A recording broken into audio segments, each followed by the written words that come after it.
ফের যুক্তরাষ্ট্রের president Donald ট্রাম্পের কড়া সমালোচনা করেছেন বর্তমান বিশ্বের অন্যতম শীর্ষ ধনকুবের এবং টেসলার প্রধান নির্বাহী কর্মকর্তা ইলন মাস্ক। ট্রাম্পের একটি খসড়া বিলকে রিপাবলিকান পার্টির জন্য একটি রাজনৈতিক আত্মহত্যা হবে বলে মন্তব্য করেছেন মাস্ক। কিন্তু কেন এমন মন্তব্য মাস্কের?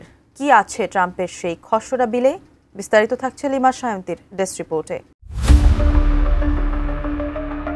যুক্তরাষ্ট্রের প্রেসিডেন্ট ডোনাল্ড ট্রাম্পের নতুন কর ও ব্যয় হ্রাস সংক্রান্ত ট্রাম্পের খসড়া বিল নিয়ে রিপাবলিকান পার্টির জন্য রাজনৈতিক আত্মহত্যা হবে বলে মন্তব্য করেছেন টেসলার প্রধান নির্বাহী কর্মকর্তা ইলন মাস্ক। 29 জুন আন্তর্জাতিক সংবাদ মাধ্যমগুলোর প্রতিবেদনে উঠে এসেছে এমনই সব তথ্য। প্রতিবেদনগুলো বলছে, এই বিল যুক্তরাষ্ট্রে লাখ লাখ চাকরি ধ্বংস করবে এবং ভবিষ্যতের শিল্প খাতগুলো মারাত্মকভাবে ক্ষতিগ্রস্ত হবে বলেও মন্তব্য করেছেন মাস্ক। 21 জুন নিজের জন্মদিনে সোশ্যাল মিডিয়া প্ল্যাটফর্ম এক্সে দেয়া এক পোস্টে মাস্ক লিখেন, সিনেটর সর্বশেষ খসড়া বিল যুক্তরাষ্ট্রে লাখ লাখ চাকরি ধ্বংস করবে এবং তাদের দেশের জন্য কৌশলগতভাবে মারাত্মক ক্ষতি ডেকে আনবে। এটি অতীতের শিল্পগুলোকে প্রণোদনা দিচ্ছে, কিন্তু ভবিষ্যতের শিল্পগুলোকে ব্যাপকভাবে ক্ষতিগ্রস্ত করছে।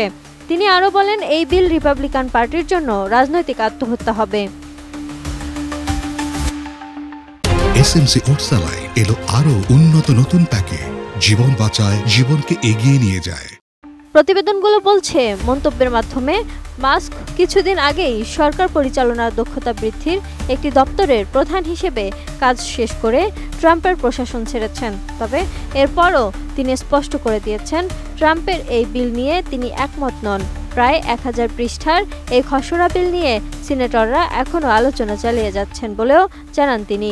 ট্রাম্প চান বিলটি 4 জুলাইয়ের মধ্যে পাশ করানো হোক, কিন্তু অনেক রিপাবলিকান সদস্যই এর মধ্যে থাকা বিপুল ব্যয়ের বিষয় ও কর ছাড়ের যৌক্তিকতা নিয়ে চিন্তিত।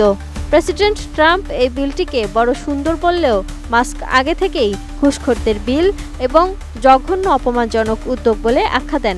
এক পর্যায়ে তিনি বলেন, যারা এই বিলের পক্ষে ভোট দিয়েছেন তারা অবশ্যই ভুল করেছেন।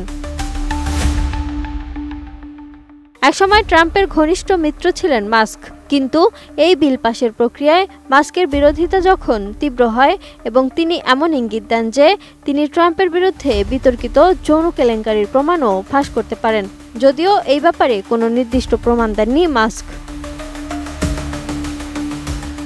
পরবর্তীতে মাস্ক কিছু মন্তব্যের জন্য দুঃখ প্রকাশ করেন এবং বলেন তিনি কিছুটা বেশি বলে ফেলেছিলেন।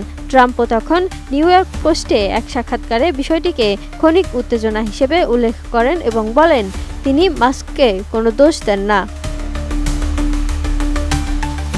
Lima Sayanti, desk report, 18 news.